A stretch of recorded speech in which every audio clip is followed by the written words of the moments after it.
xamante ni xew na muy ci diggante ki nga xamante ne moom mooy Sonko ak Adji Sarr. waaw parce que def na 2 ans. voilà jàngat nga ñu ci mën a wax. waaw loolu moom yaakaar naa ne moom Sénégal moom suñu yeewul doon ñu yeewu parce que tey jii nii wàllum Sonko Adji Sarr loolu suñ koy def ak suñ ko dul def ñoom ñaar la woon parce que kenn fekkeewu ko yàlla rek suñu borom moo ko fekkee comme la laay wax sénégalais yi ñu bàyyi xiiroo beeg ŋaayoo beeg xeex beeg yëpp ñu bàyyi ko te dem liggéey fas jom ku ne bëgg nga sa avenir nañ bàyyi xuloo yeeg yoon loolu lépp amul sens nañ dem liggéey te ñun ay chauffeur lañ gis nga suñu oto yaay nii. mais ci problème boobu ñu gis ni 14 personnes dañ cee dee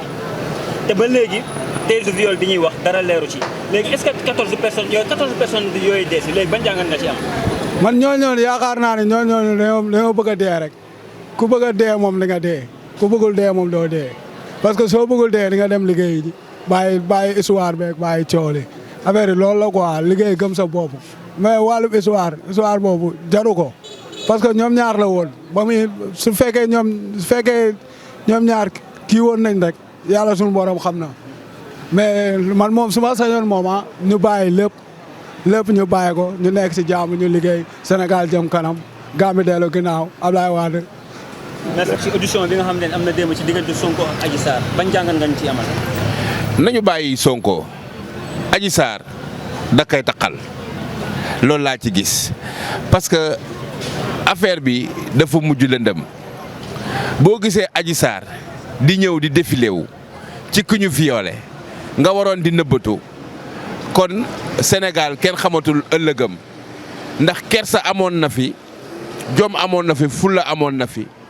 ba loolu ku musa dal say mbokk sax dañ lay nëbb buñ la gisee tey duñ la gis ëllëg waaye Adji Sarr miy ñëw di wàcc si ay 4x4 di sañse avocat am di ko téye di ko tourner ñu koy xool loolu vraiment ay taqal la quoi ay taqal la nañu bàyyi Sonko mu liggéeyam su waree nekk président kenn mënu ci dara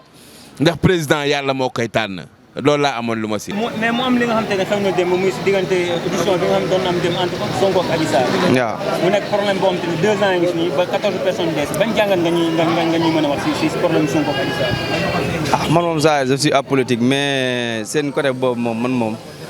li ma ci wax du bari parce que Sonko ak Adji Sarr man dama jàpp ni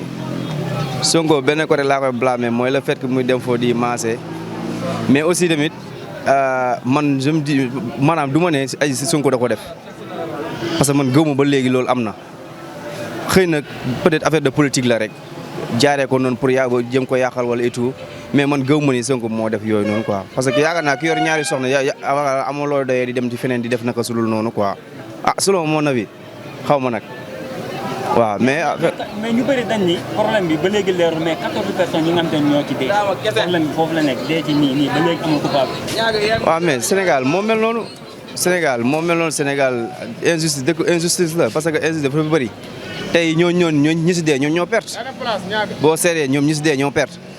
parce que am na yoo xamante da ko jarut gis nga nit sa problème dong war na la doy problème yow dong yow war nga doy say soxla war na la doy problème quoi ba dem di maanaam comme ni nga ko waxee rek. pertement la si ñoom ñi fa dee pertement la si ñoom parce que ñoom ñi tax ngeen dee yëpp kenn jaru ko ci parce que ñoom ñëpp a yem